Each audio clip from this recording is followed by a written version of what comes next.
Hey everyone, welcome back to Backpacking Aussie. I'm Jack, and I've been roaming around Australia on a budget for the past 3.5 years. And I'm Sam. I just wrapped up my second working holiday visa here, and honestly, it's been the most incredible adventure of my life. Today, we're breaking down everything you need to know about backpacking around Australia without going completely broke. Exactly. We're covering all the nitty gritty stuff: visa requirements, the cheapest ways to get around, staying safe in the middle of nowhere, where to crash for next to nothing, and how to actually make money while you're having the time of your life. Right. And we're just going to chat about it like we're sitting in a hostel common room, because honestly, that's where most of this wisdom comes from anyway.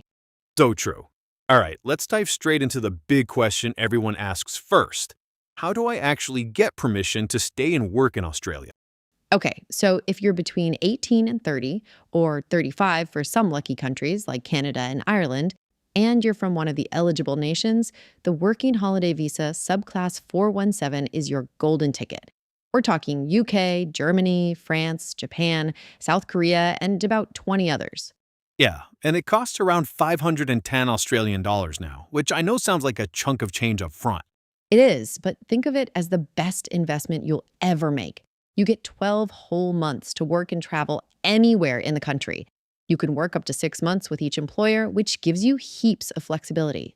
And here's the game changer. If you complete 88 days of specified work in regional areas, usually farm work, you unlock a second year visa. Some people even get a third year now if they do more regional work. That's what I did. But Jack, tell them about the financial requirements because this totally caught me off guard initially. Right, so you need to prove you have access to 5,000 Australian dollars when you apply inside your bank account. And health insurance is absolutely mandatory from day one. Yeah, I made that mistake. I thought I could sort it out when I landed, but they actually check this stuff. And trust me, you want that insurance anyway. Australian healthcare is expensive if you're not covered. Absolutely. Now, once you've got your visa sorted, let's talk about getting around without spending your entire budget on transport. This is where you can either be really smart or really stupid with your money. Oh, God, so true. First rule, don't fly everywhere unless there's an insane sale. Jetstar and Tiger sometimes have like $50 flights, but that's rare. Your main options are buses, trains if you're on the East Coast, or buying your own car. The Greyhound hop-on hop-off passes can be decent value if you're doing the classic Sydney to Cairns route. Right, they're about 400 bucks for a month. But honestly, if you're staying longer than a few months, buying a car is absolutely the way to go. We got this ancient Toyota Corolla for $3,000. Was that the one that made that weird clicking noise every time you turned left? That's the one.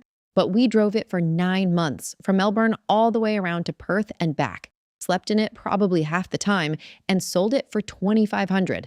So transport cost us $500 for 9 months of total freedom. That's incredible value, and the freedom you get is unreal. You can stop wherever you want, carry all your gear, camp for free, and you're not tied to anyone else's schedule. Facebook Marketplace and Gumtree are gold mines for backpacker cars. Totally. Look for cars or motorhomes that already have camping gear included: mattress, portable fridge, and camping chairs. And always get a proper mechanical inspection before buying. The RACV check costs like 200 bucks, but it can save you thousands. Such good advice. Now, since we're talking about being on the road, let's get real about safety, because Australia has this reputation for everything trying to kill you. Yeah, but honestly, the biggest dangers aren't the spiders and snakes everyone obsesses over. It's dehydration, getting lost, and sunburn. The sun here is absolutely savage. Oh my god, yes. I went through like 3 bottles of SPF 50 in my first month. You need sunscreen every single day, rain or shine, and a proper wide-brimmed hat. Those trendy baseball caps are useless. Exactly. Get in a Kubra hat if you can afford it, or at least something with serious brim coverage. And water. This is so important. Always carry way more water than you think you need, especially if you're driving through remote areas. We had this rule. If the fuel tank was less than 3/4 full, we'd fill it up. Same with water containers. Mobile phone coverage can be absolutely non-existent out there, so you need to be self-sufficient. Smart rule.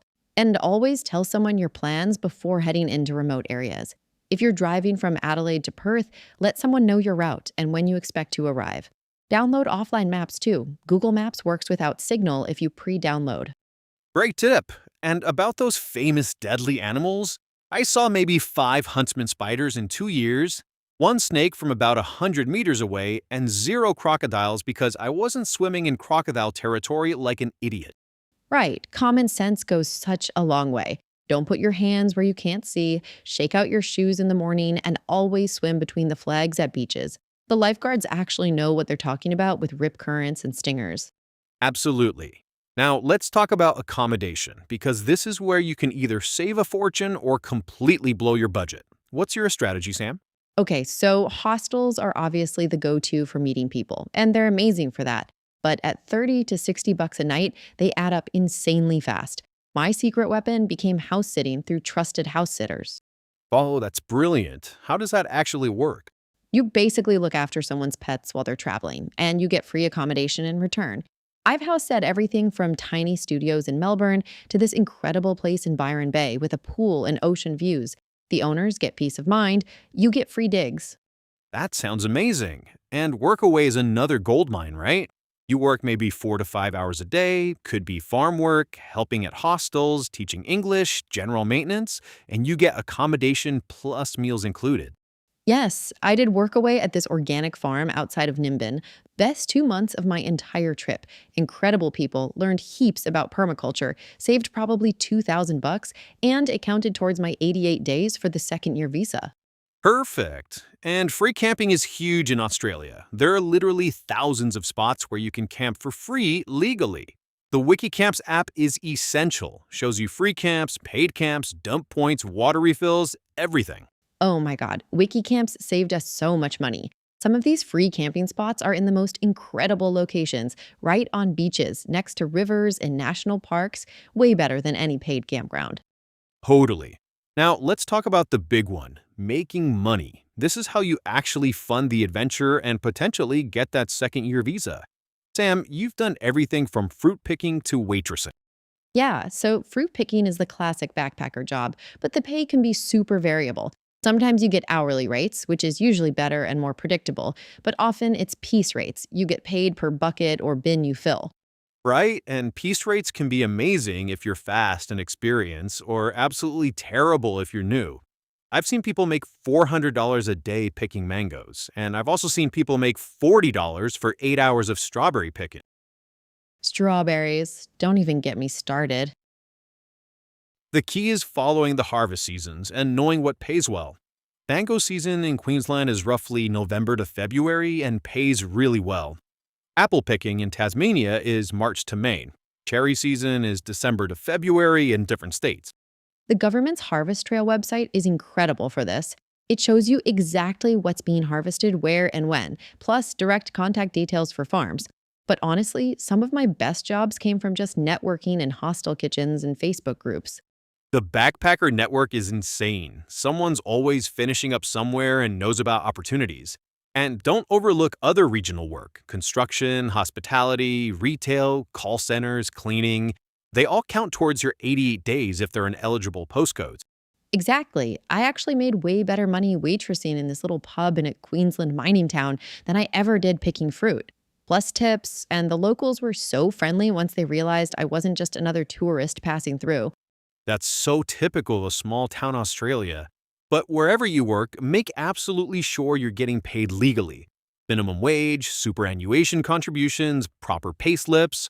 There are unfortunately some dodgy operators who try to exploit backpackers. So important. The Fair Work Ombudsman website has all the info about minimum wages and your rights. And keep detailed records of everything payslips, timesheets, even photos of your work for the visa application later. Perfect advice. And look, farm work is genuinely hard physical labor. You'll be up at dawn, working in all weather, probably sore as hell for your first couple of weeks. But stick with it. You'll get incredibly fit, make amazing friends from all over the world, and have the best stories. Absolutely. Some of my favorite memories are from those early morning starts, watching the sunrise over the fields with a coffee and my workmates from 6 different countries, all complaining about being tired in different languages. That's exactly what it's about. The international friendships, the places you discover that aren't in any guidebook, the confidence you build when you realize you can handle absolutely anything. And the perspective shift is incredible.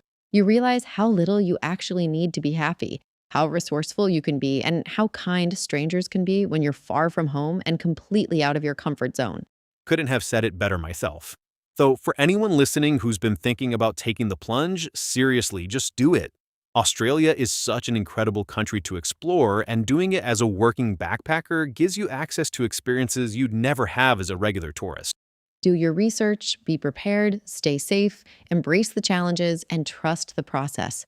It's going to be harder than you expect and more amazing than you can possibly imagine. Perfect way to wrap it up. That's all we've got time for today, but massive thanks to everyone who's been listening to us chat about our backpacking adventure. Next week, we're diving deep into the ultimate backpacker routes. Should you start with the East Coast, West Coast, or jump straight into the Red Center? Plus, we'll be sharing some absolutely wild listener stories that'll either inspire you or completely terrify you. Can't wait.